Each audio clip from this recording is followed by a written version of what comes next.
एकेकाळी ऋषी मुनींना अहंकार झाला की ते देवतांपेक्षाही श्रेष्ठ आहेत, कारण त्यांनी केलेल्या होम हवानामधूनच देवतांना शक्ती मिळत असते। त्यांनी संकल्प केला की इथून पुढे आपण देवतांच्यासाठी कोणताच यज्ञ हवन करायचा नाही व त्यांना शक्तिहीन करायचे, आणि जर ते शक्तिहीन झाले तर समस्त सृष्टीवर आपणच सर्वश्रेष्ठ होईल। त्यांचे हे देवतांसाठी अपमानजनक विचार पाहून कैलासपती महादेव व आदिशक्ती माता पार्वती त्यांच्यावर अत्यंत क्रोधित झाल्या।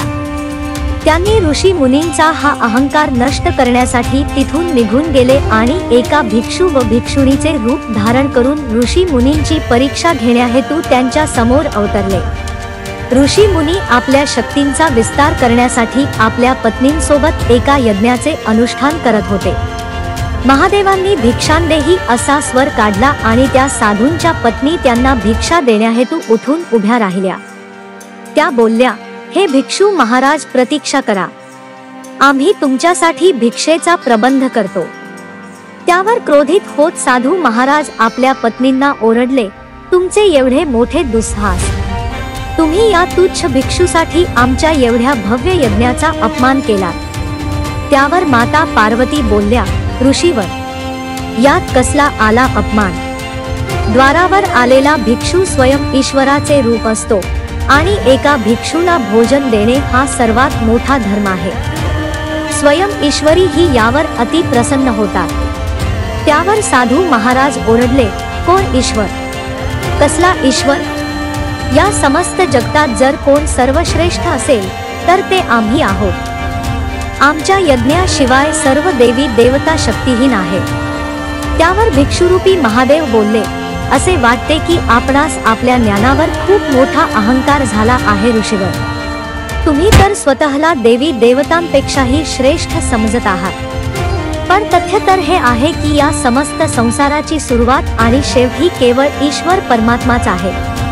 त्याच ईश्वराने या जगताची व आपली निर्मिती केली आहे आणि त्यालाच तुम्ही स्वतः समोर शक्तिहीन मानता। त्यावर साधू महाराज ओरडले, हे भिक्षू, तू आणि तुझी ही अज्ञानी स्त्री, तुम्ही दोघे आमच्याजवळ येऊन आम्हाला ज्ञान देत आहात, आम्हाला अपमानित करत आहात। तुम्हाला तुमची जागा दाखवलीच पाहिजे। असे म्हणत त्या साधू महाराजांनी भिक्षुरूपी महादेवांवर आक्रमण करण्यास सुरुवात केली।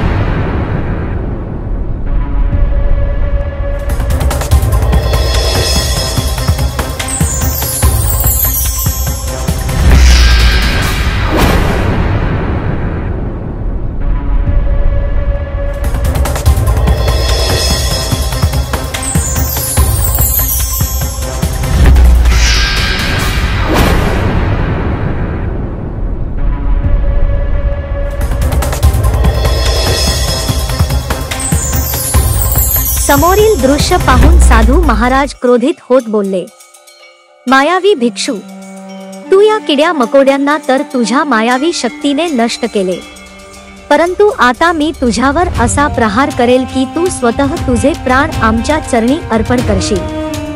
असे म्हणत त्या ऋषींनी यज्ञाच्या अग्निकुंडातून एका असुराची उत्पत्ती केली, ज्याचे नाव होते अपस्मार। विक्राळपणे हसत तो असुर बोलला, ऋषीवर, काय आज्ञा आहे माझ्यासाठी?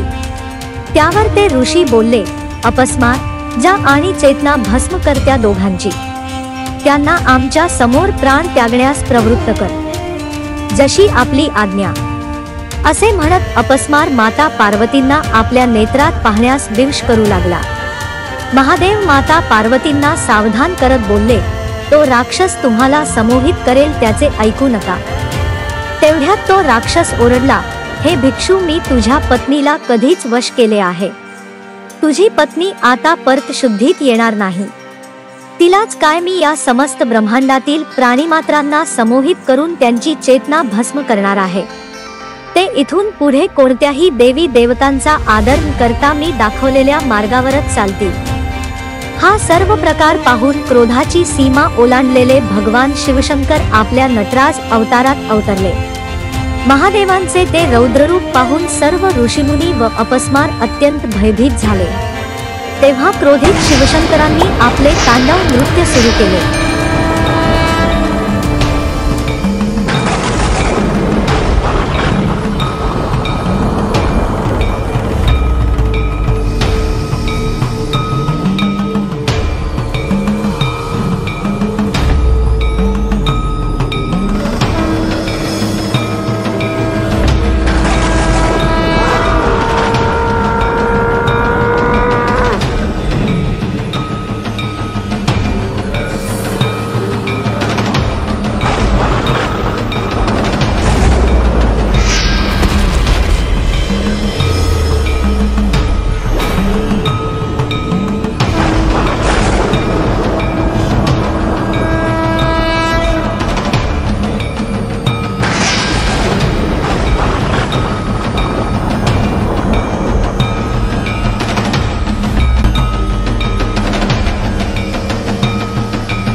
अशा प्रकारे भगवान शिव शंकरांनी अपस्मारला आपल्या पायाखाली घेत त्याचे मर्दन केले.